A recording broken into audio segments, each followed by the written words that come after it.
구약성경 스바냐서 제3장 14절에서 17절까지 있는 말씀입니다.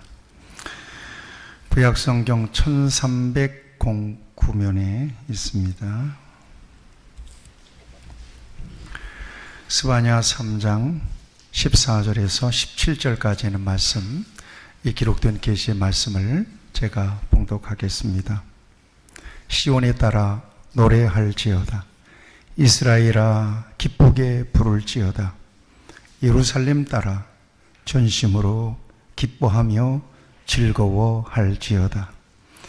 여호와가 내 형벌을 제거하였고 내 원수를 쫓아냈으며 이스라엘 왕 여호와가 네 가운데 계시니 네가 다시는 화를 당할까 두려워하지 아니할 것이라. 그날에 사람이 예루살렘에 이르기를 두려워하지 말라. 시온아 내 손을 늘어뜨리지 말라. 너의 하나님 여호와가 너희 가운데 계시니 그는 구원을 베푸실 전능자이시라. 그가 너로 말미암아 기쁨을 이기지 못하시며 너를 잠잠히 사랑하시며 너로 말미암아 즐거이 부르며 기뻐하시리라. 아멘. 이미 고인이 되신 고 김하혜 권사님께서 가끔 기도하실 때 그런 표현을 썼어요. 하나님, 혹시 물고기는 물을 떠나서 살 수 있을진 몰라도 우리는 하나님 떠나면 못 살아요. 우리는 예수님 떠나서는 살 수가 없어요. 그래요. 여러분 어떻게 생각하시나요? 너무나 지나친 비유입니까? 저는 지극히 신앙적인 고백이라고 생각합니다. 하나님은 역사의 주인 되세요. 하나님은 흥망성쇠의 주가 되십니다. 사람이 자기 노력으로 최선을 다한다 할지라도 그 최선으로 행복을 누릴 수 있는 것도 아니고요, 자신의 계획대로 잘 살 수 있는 것도 아니에요. 또 있어요. 사람은 우리가 세상에서 바라는 그 모든 조건이 다 충족되어 있다 할지라도 만족 못해요. 그것으로 행복 못해요. 하나님은 그렇게 사람을 만드셨기 때문에 그래요. 영적인 존재로. 그래서 예수님 말씀하시잖아요. 사람이 떡으로만 사는 것이 아니다. 하나님의 입에서 나오는 모든 말씀으로 사는 것이니라, 이렇게 말씀하세요. 하나님과 영적인 관계 속에서 하나님 아버지 이렇게 하나님을 부르며, 또 하나님께서 왜 그러니?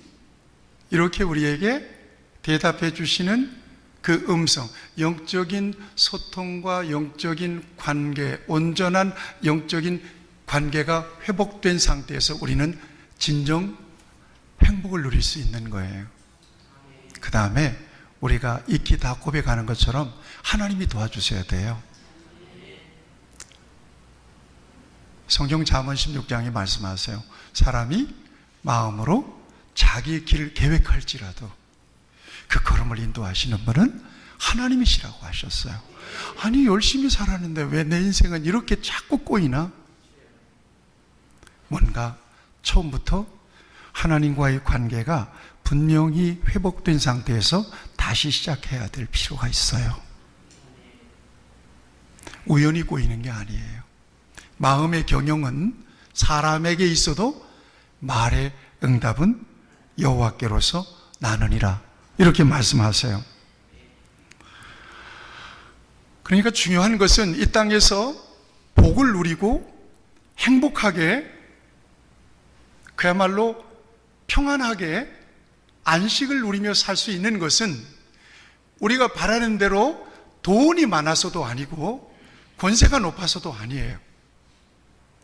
육신이 건강해서도 아니에요. 인간관계가 좋아서도 아니에요. 이건 다 상대적인 것들이에요. 절대적으로 하나님과 나의 존재의 시작인 하나님과 나와의 온전한 관계예요. 올바른 관계예요. 이걸 성경은 영혼이 잘 되는 거라고 말씀하세요. 사랑하는 자요, 내 영혼이 무한같이 잘됨같이 네가 범사가 잘 되고 내가 강건하기를 원한다. 잊지 마세요. 하나님과의 관계가 온전해지는 것, 영혼이 잘 되는 게 먼저예요. 그게 우선이에요. 여기서부터 우리의 삶은 시작되는 거예요. 범사가 잘 되고 강건한 것, 요거는 그 다음이에요. 그리고 부수적인 것들이에요. 그건 상대적인 것들이에요. 하나님과 나와의 관계는 절대적인 거고요. 예수님이 말씀하세요. 너희는 먼저 무엇을 구하래요? 그의 나라와 그 의를 구하라. 이건 하나님과의 관계예요. righteousness예요. 하나님과의 관계예요. 그 나라와 그 의를 구하라. 하나님의 완전한 통치가 우리 안에서 이루어지는 거예요. 그리하면 이 모든 것을 너에게 더해 주시리라 그래요. 우리는 순서가 틀렸어요. 영혼이 잘 되는 게 우선인데, 그리하면 범사가 잘 되고 강건하는 건데, 아니 그거 말고요, 범사가 좀 잘 됐으면 좋겠어요. 좀 건강했으면 좋겠어요. 이런단 말이에요. 예수님 말씀하세요. 먼저 그 나라와 그 의를 구하라. 그리하면 이것 주시겠다고 했는데, 아니 그거 말고요, 이 모든 것들 좀 더해 주세요. 많이 이러고 산단 말이에요. 그러니까 자꾸 2% 부족한 인생으로 우리의 인생이 꼬이는 거예요. 마치 톱니바퀴가 하나 빠진 것처럼 우리 인생에서 덜컹거리는 소리가 나는 거예요. 자꾸 잘 되는 것 같은데 어그러지는 거예요. 왜 그래요? 하나님과의 관계를 점검해 볼 필요가 있어요. 여러분, 우리가 TV를 보잖아요. 멋진 화상이 뜨잖아요. 지금은 뭐 디지털로 하기 때문에, 옛날 브라운관 TV 같은 경우는 이게 안테나 주파수가 맞아야 돼요. 안테나 주파수. 제가 어릴 때 기억해 봐요. 우리 집에 흑백 텔레비가 와 있는데 안테나 주파수를 맞추느라고 내 동생을 그냥 야 왜 찌직거리냐, 안테나 가서 좀 조정 좀 해봐라. 그러면 화상이 쫙 뜬단 말이에요. 화상이 그냥 뜨는 게 아니에요. 라인이 있어요. 라인이. 지금 디지털이니까 이 라인이 없어졌지만, 옛날엔 브라운관 TV는 라인이 있었단 말이에요. 이 수평 라인이 있고 수직 라인이 있어요. 수평 라인을 호리존탈 라인이라 그래요. 수직 라인을 버티컬 라인이라. 버티컬 있잖아요. 버티컬 라인. 이 호리존탈 라인과 버티컬 라인이 정확하게 맞아야 화상이 딱 내 얼굴 화상이 뜨는 거예요. 이게 하나라도 틀리면 이그러지는 거예요. 하나님과의 관계가 정확하게 맞아야 내 삶 속에서 정확한 내 삶의 화상이 뜨게 되어 있습니다. 그거 점검해 봐야 되는 거죠.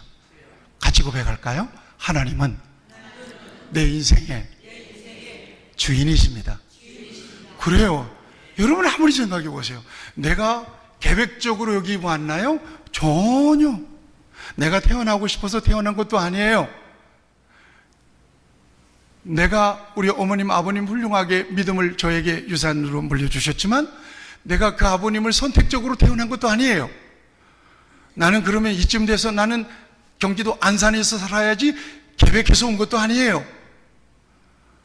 나는 목사로 여러분 앞에 서 있잖아요. 내가 목사가 나는 역사적 사명을 띠고 나는 목사가 되겠습니다. 아니에요. 어느 순간에 하나님께서 저를 콜링하신 거예요.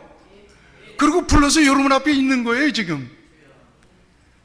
아, 이거 우연인가? 아니라는 거예요. 우연이 되는 것은 없어요. 하나님이 간섭하시는 거예요. 배후에서 하나님이 섭리하시는 거예요. 이것을 하나님의 섭리, 하나님의 경륜이라고 그래요. 우리를 향하신 하나님의 경륜, 하나님의 뜻, 하나님의 계획은 언제나 옳으세요. 그걸 인정하고 사셔야 돼요. 하나님이 왜 여기 있게 하셨지? 우연이 아니라네. 그럼 하나님이 배후에서 나를 인도하신 걸까? 맞아요. 그렇게 하신 거예요. 우리가 지난주에 스바냐서를 묵상을 했는데 스바냐서를 열면 캄캄해요. 아주 그냥 여름 영화관에 들어가면 막 깜깜하잖아요. 깜깜하잖아요. 역사가 그런 역사였어요. 주전 620년경에 유다 요시야 왕 때 활약하던 선지자가 스바냐 선지자예요. 당시 동시대에 함께 활약하던 선지자가 또 있었어요. 예레미야, 여러분 잘 아시죠? 예레미야와 동시대에 선지자로 부름을 받아서 하나님의 말씀을 대언했던 선지자가 스바냐 선지자예요. 컴컴해요. 선지자라고 하면 미래를 예측하는 사람이 아니라 하나님께서 말씀의 통로로 세우셔서 그를 통해서 말씀하시는 거기 때문에 선지자의 말은 곧 하나님의 말씀이거든요. 그러니까 하나님께서 스바냐 선지자를 통해서 말씀하시는데 그 말씀이 어떤 말씀인가 하면 이들 다 죽었어. 끔찍스러운 말씀이에요. 너희들 봐. 너희들 내가 하나도 남김없이 다 썰어버릴 거야. 왜 그랬을까요? 봐, 반드시 그날 올 거야. 반드시 그날이 올 거야. 너희들을 진멸해버릴 거야. 막 그래요. 무시무시한 얘기를 스바냐서가 3장으로 되어 있는데 2장 내내 그 소리를 해요. 무시무시한 소리를 해요. 왜 그랬을까요? 빗나가 있어요. 하나님과의 관계가 빗나가 있는 거예요.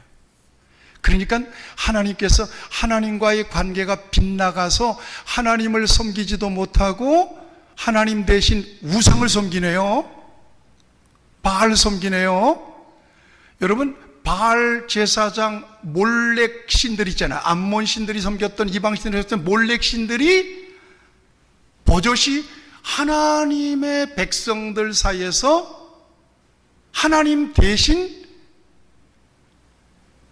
하나님의 백성들이 섬겼던 거예요. 그것들을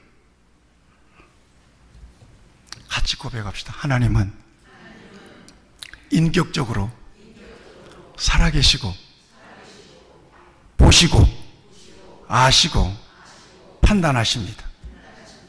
하나님이 그 역사를 보시는 거예요.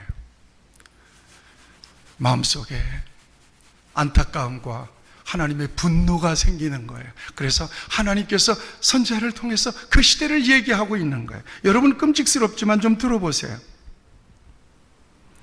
진멸, 멸절, 여호와의 분노, 여호와의 질투, 여호와의 진노, 이런 표현들이 1장, 2장 내내 계속해서 반복되는 말들이에요. 그 다음에 스바냐서의 주제가 뭔가 하면 여호와의 날이에요. 무시무시한 그날, 심판의 날, 희생의 날, 그날, 그때, 여호와의 큰 날, 분노의 날, 환난과 고통의 날, 이런 표현들이 계속 내내 지속됩니다.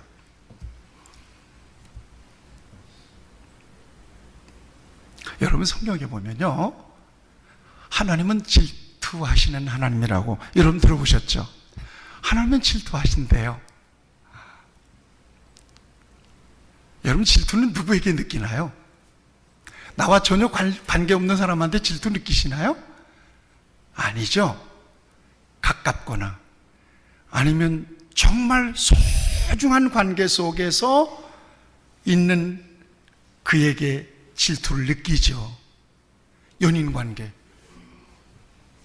사랑해. 나도 사랑해. 그런데 나만 사랑한 게 아니네. 저 사람도 사랑한다고. 그럼 나는 질투를 느끼는 거예요. 하나님이 그랬다는 얘기예요. 하나님의 백성들로 이스라엘 백성들을 이렇게 선택하셨잖아요. 그래서 선민이라고 그러잖아요. 하나님만 사랑하라고 계명도 주셨어요. 그리고 하나님만 사랑하면 하나님께서 완전하게 보장해 주시겠다고 이렇게. 그런데 하나님만 사랑한 게 아니라 하나님 대신 바알을 섬기네, 해와 달과 별을 섬기네, 몰렉이라고 하는 그 사람을, 자식을 바치는 신이 있거든요. 우상을 섬기네. 하나님이 질투를 느껴요. 그리고 화가 머리끝까지 난 거예요. 여러분 기억하세요. 여러분들이 인정하든 안 하든 하나님은 역사의 주인이 되세요.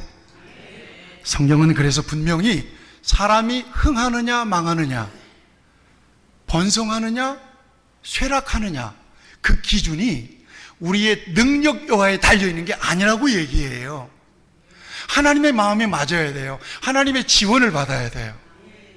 그래서 하나님이 보실 때 그래, 잘했어. 그래, 나도 그거 원했단다. 잘했어. 하나님께서 지원해 주셔야 돼요. 잘하고 있어. 그래. 하나님의 격려를 받아야 돼요. 하나님의 결제를 받아야 돼요. 왜요? 역사가 여기에서 일어나고 완성되는 게 아니라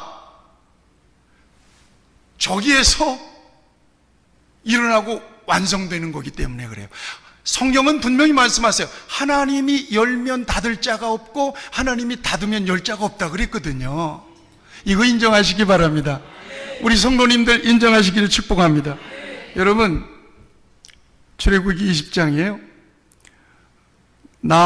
내 하나님 여호와는 질투하는 하나님인즉 나를 미워하는 자의 죄를 갚되 아버지로부터 아들에게까지 3, 4대까지 이르게 하거니와 나를 사랑하고 내 계명을 지키는 자에게는 몇 대까지? 1000대까지 은혜를 베풀어 주겠다는 거예요. 복 받으실 바랍니다. 무조건 예수님 안에 있는 여러분들이 복이 되셔야 됩니다. 정말 그렇습니다. 저는 여러분들을 진정으로 축복합니다. 잘 되시기를 축복합니다. 막힘이 없이 형통하시기를 축복합니다. 분명히 시편 1편 6절에서도 분명히 이렇게 말씀하세요. 무릇 의인들의 길은, 여기서 말하는 의인이라고 하는 것은 하나님과 올바른 관계 속에서 살아가는 사람을 의미합니다. 하나님을 믿음으로 인정하는 사람이에요. 의인들의 길은 여호와께서 인정하시나 악인들의 길은 굳이 망한다는 표현을 하지 않겠어요. 악인들의 길은 알아서 생각해 보세요. 여러분, 스바냐 선지자와 예레미야 선지자가 동시대에 함께 활동하던 선지자 있다고 그러잖아요. 예레미야 선지자도 그런 얘기했어요. 좀 잘 들어보세요. 예레미야 17장 5절에 보면 본문을 그대로 읽어드릴게요. 여호와께서 이와 같이 말씀하시니라. 무릇 사람을 믿으며 육신으로 그의 힘을 삼고 마음이 여호와에게서 떠난 그 사람은, 강단에서 제가 표현하기는 좀 그렇습니다만, 저주를 받을 것이다 그래요. 그는 어떻게 되는가 하면 하나님과 떨어졌는데, 여러분 생각하세요. 하나님과 관계만 깨졌는데 그렇게 인생을 사는 거예요. 여러분, 창세기 1장 2장에 보면 에덴 동산이 얼마나 행복했어요. 에덴 동산이 뭐 과일도 많고 뭐 나무도 많고 물도 많고 뭐 기름지고 그래서 행복했나요? 그게 아니라고 나는 우리 성도들에게 여러 번 말씀드렸어요. 아니에요. 에덴 동산의 행복은 하나님과 막힘이 없는 관계 속에서 온 거예요. 관계가 행복이에요. 관계가 복인 거예요. 여러분, 인간관계도 마찬가지예요. 아무리 부부가 럭셔리한 집에서 엄청난 꽃등심만 먹고 살면서 그래도 부부 관계가 틀어지잖아요. 남자들 같으면, 저 같은 경우는 집에 들어가기 싫어요. 왜 제가 집에 들어가기 싫어요.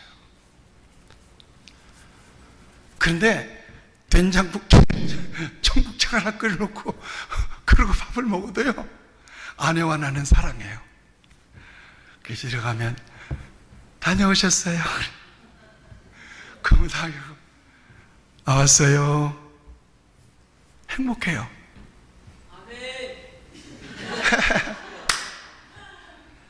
행복을 주는 것이 물리적 가치입니까? 행복을 주는 것이 럭셔리한 환경입니까? 그거 아니에요. 관계예요. 관계. 하나님과 나와의 관계가 틀어지면 그때부터는 굉장히 인생이 심각해져요. 어떻게 심각해지느냐? 자,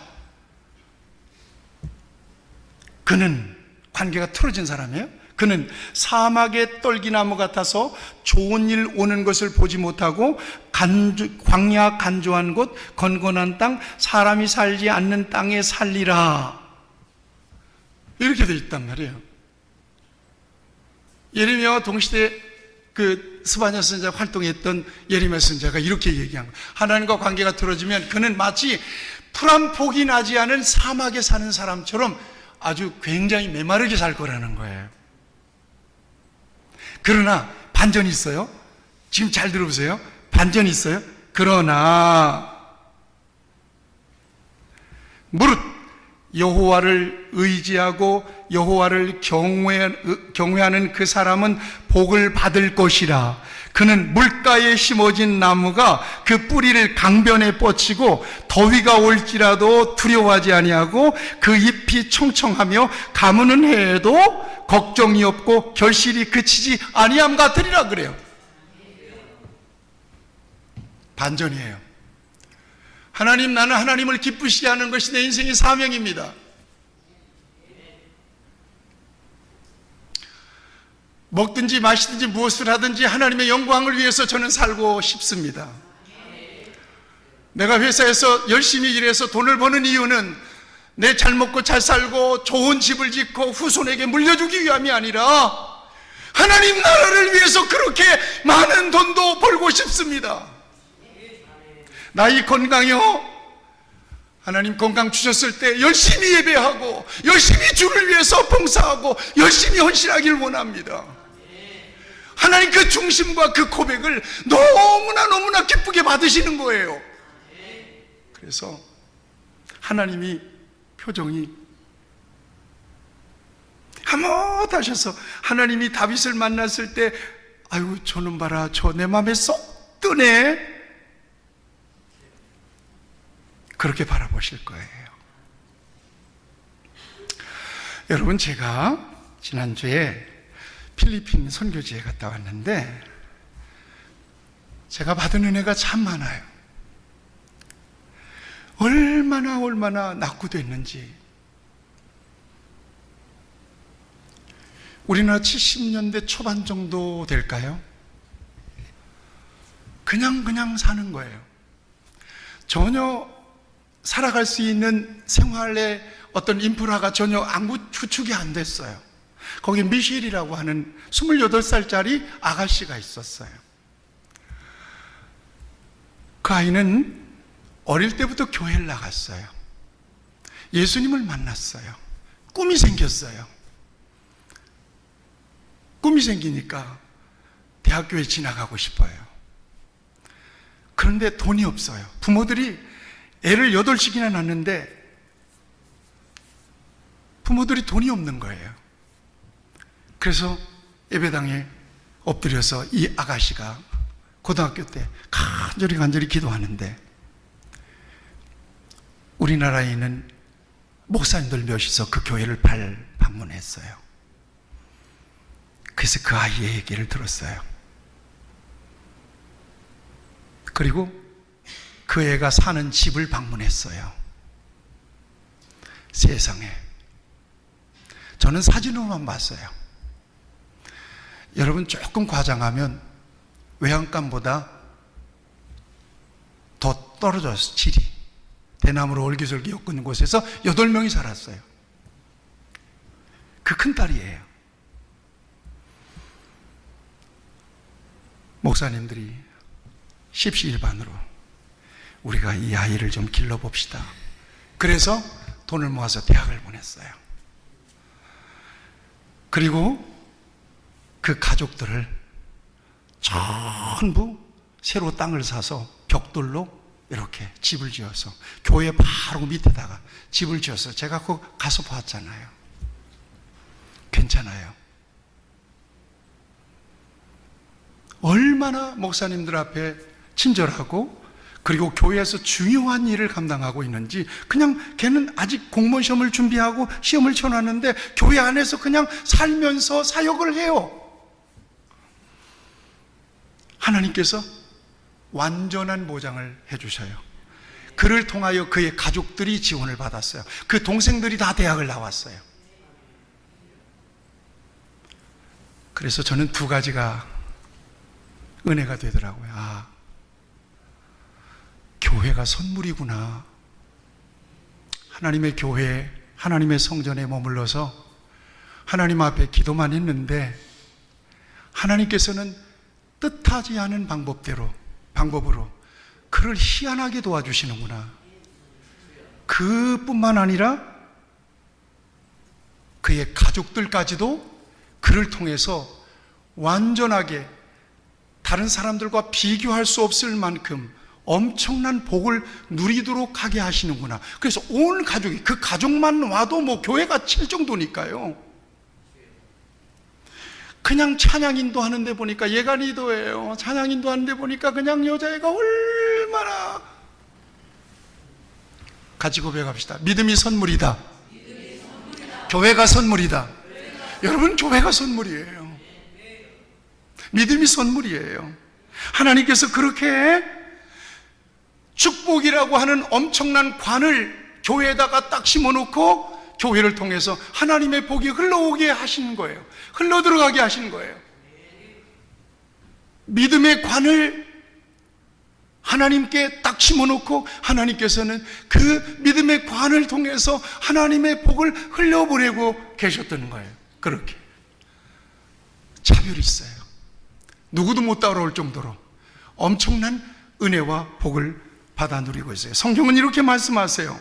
오직 여호와의 율법을 즐거워하여 그 율법을 주야로 묵상하는 자는 반드시 복을 주시는데, 시냇가에 심은 나무가 시절을 쫓아 과실을 맺으며 그 잎사귀가 마르지 아니함 같으니 그가 하는 모든 일이 다 형통하리로다 말씀하세요. 하나님께 가까이 함이 내게 복이라. 내가 주 여호와를 나의 피난처로 삼아 그의 주의 모든 행적을 전파하리이다. 이건 다윗의 고백이에요. 하나님을 가까이 하는 것이 복이라.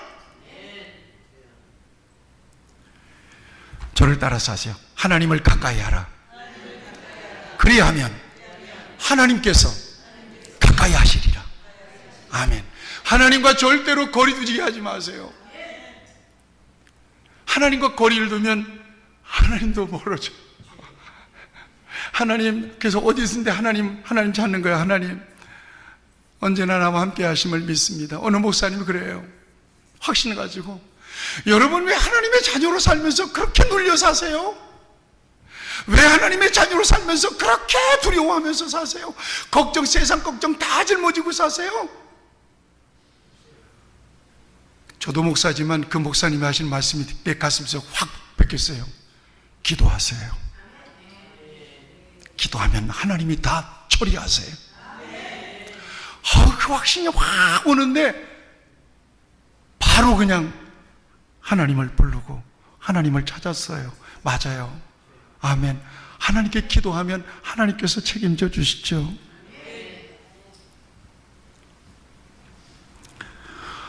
스바냐 선지자는 하나님을 멀리한 시대에 대해서 이렇게 어두컴컴한 무시무시한 예언을 쏟아내고 있는데, 저는 스바냐서를 보면서 깜짝 놀라는 하나의 반전을 확인하고, 와, 하나님께 너무 감사했어요. 3장으로 딱 넘어가면서 완전히 분위기가 확 바뀝니다. 무슨 얘기인가 하면, 영화가 어둡지 심한 영화관에서 영화가 다 끝나고 그냥 불이 팍 켜진 것처럼 말이죠. 분위기가 완전히 바뀝니다. 환하게 바뀝니다. 그러면서 여러분 3장 14절에서 뭐라고 말씀하시는가 하면, 시온에 따라 노래할지어다, 이스라엘아 기쁘게 부를지어다, 예루살렘 따라 진전심으로 기뻐하며 즐거워할지어다. 그래요. 이게 완전히 춤추어야 될 그런 상황에 반전이 일어나요. 왜 이렇게 어둠침침하게 무시무시한 예언을 하던 스바냐가 이렇게 엄청난 희망적인 그런 예언을 쏟아내는가? 왜 그런가 봤더니 스바냐가 봤어요. 시대가 달라진 건 아니에요.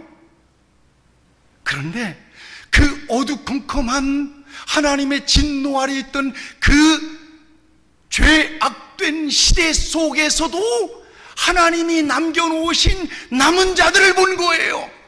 남은 자, 경건하게 깨어서 하나님을 찾는 자들이 그 시대 속에서 있었던 거예요. 하나님께 예배하는 자들이 있었던 거예요. 그 시대를 가슴 아파하고 하나님의 관점으로 바라보면서 하나님 앞에 경건하게 기도하던 하나님의 백성들, 하나님이 남겨놓으신 자들이 있었던 거예요. 여러분들이, 저와 여러분들이 그런 남은 자들이 되기를 축복합니다. 이게 바로 이 시대의 희망이에요. 하나님은 그런 자들을 통해서 하나님의 역사를 일으키신다고 분명히 말씀하고 있는 거예요. 그러면서 말씀하세요. 노래해라, 이제 춤을 추어라. 왜냐? 네가 다시는 화를 당할까 두려워하지 않을 것이다. 시온아, 내 손을 늘어뜨리지 마라. 낙심하거나 절망하지 말라는 뜻입니다. 왜냐하면 이스라엘 왕 여호와가 네 가운데 있기 때문이다. 내가 네 가운데 있다. 내가 너희를 보고 있다는 거예요. 내가 너희를 책임지겠다는 거예요. 그러니 두려워하지 마. 걱정하지 마. 내가 너희를 버리지 않을 거야. 희망을 노래하고 있는 거예요. 그러면서 주신 말씀이 너의 하나님 여호와야. 여호와 17절 말씀이에요. 스바냐 3장 17절 말씀은 놀라운 말씀이에요.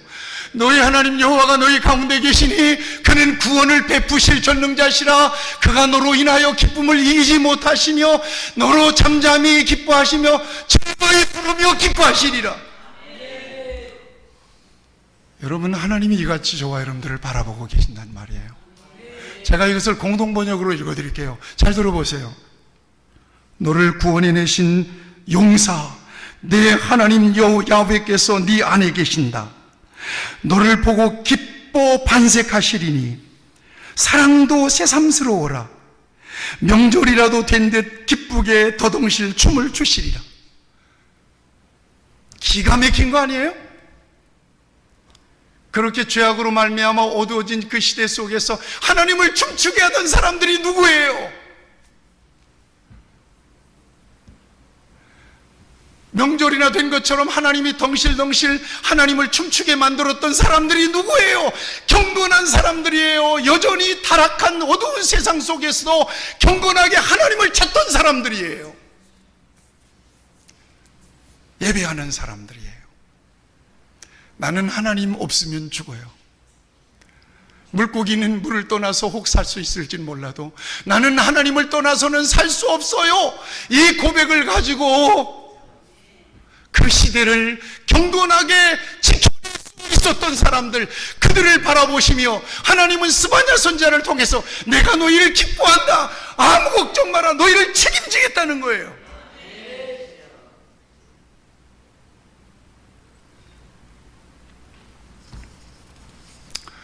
여러분, 우리의 모습을 바라보면 우리가 참 실수투성이고 부족한 게 참 많습니다. 때때로 그런 마음도 들 때가 있어요. 내가 이 모습 이대로 하나님 앞에 서면 하나님은 내 인생에 대해서 어떻게 평가하실까? 내 일을 모르는데 내가 이 모습 이대로 하나님이 나 영혼을 불러가신다면 나는 하나님 앞에 어떤 모습으로 설까? 때로는 공포를 느낄 때도 있는데 하나님께서는 말씀하세요. 너는 내가 네 인생에 대해서 그렇게 바라보고 있는 걸로 생각하니? 아니야. 걱정하지 마. 두려워하지 마. 너의 그 망가진 모습, 타락한 모습, 죄악된 모습 때문에 나의 외아들 예수 그리스도가 십자가에 못 박혔잖니. 주님이 우리를 바라보실 때 너무나도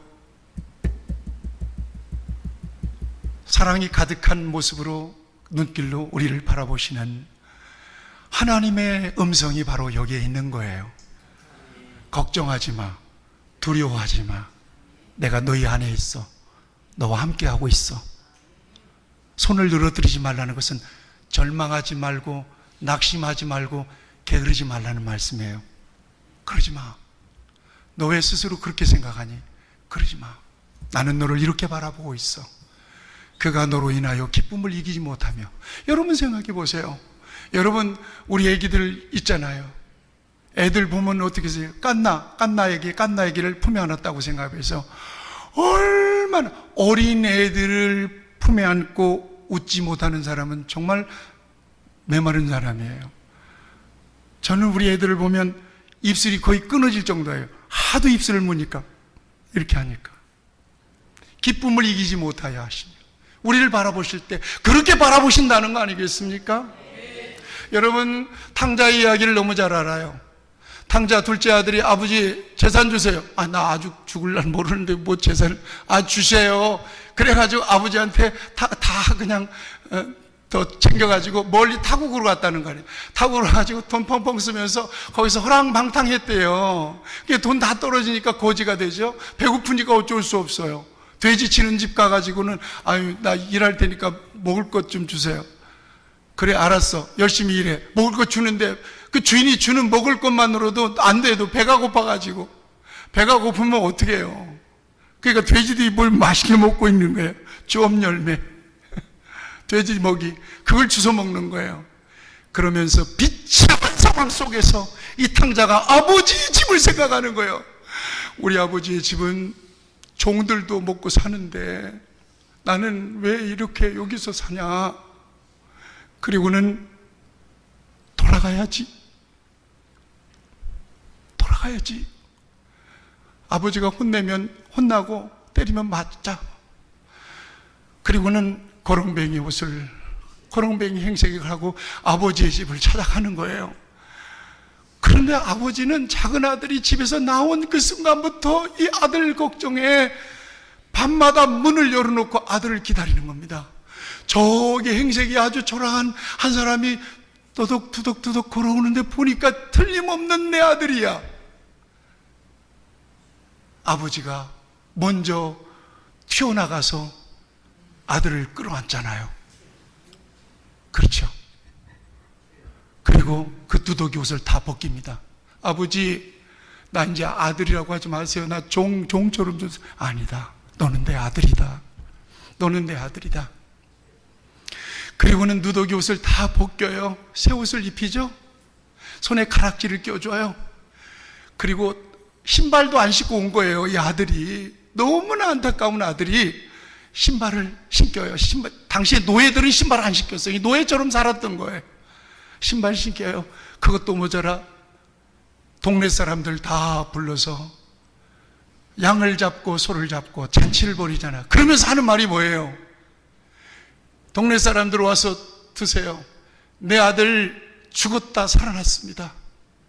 그러면서 아버지의 속을 새기고 나가서 호랑방탕했던 그 아들을 위하여 소를 잡아서 잔치를 벌이는 그 아버지의 마음이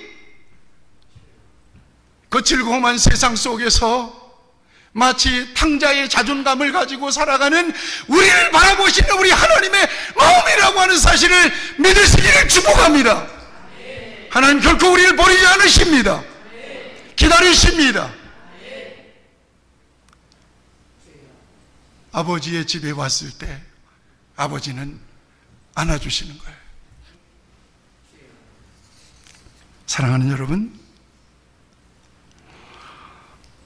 12월 달이 되면서 2023년도 결산을 나름대로 하실 겁니다. 다른 건 우리 열심히 살았으니까요. 근데 하나님 앞에서 하나님과 나의 관계는 좀 점검할 필요가 있다. 더하기 빼기를 할 필요가 있다는 거예요. 하나님께서 내게 주신 그 은혜, 내게 쏟아 부어주신 그 사랑에 비하면 나 하나님 앞에 많이 소홀했구나, 그런 마음이 혹 들 수도 있을 겁니다. 그렇지만 그렇다고 해서 스스로 자학하거나 스스로 자존감을 떨어뜨리지는 마세요. 그럼에도 불구하고 오늘 성경은 말씀하세요. 너희 하나님 여호와가 너희 가운데 계시니 하나님은 나를 한순간도 떠나지 않고 거리두기 하지 않고 여기까지 오셨다는 거예요. 용기를 내시길 바랍니다. 힘을 내시길 바랍니다. 스바냐 3장 17절이 오늘 저와 여러분들을 바라보시는 하나님의 마음입니다.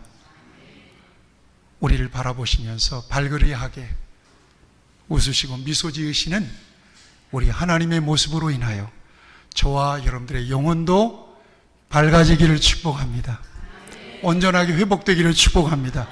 지금부터 시작입니다. 더 큰 은혜가 여러분 안에 넘치기를 축복합니다. 기도하겠습니다. 하나님, 거룩한 하나님의 백성으로 잘 살아보려고 노력도 했는데 이리 부딪히고 저리 부딪히고 이리 얽히고 저리 얽히고 참 인생이 이렇게 곤고하고 힘이 들고 하나님 앞에서 영적인 자존감도 저 밑바닥까지 추락한 채로 그렇게 하나님 앞에 서 있는 나의 모습을 하나님은 어떻게 바라보시는가? 하나님은 이 말씀을 통하여 너는 너 자신을 어떻게 생각하고 어떻게 바라보든지 나는 너를 기뻐한다. 나는 너를 사랑한다.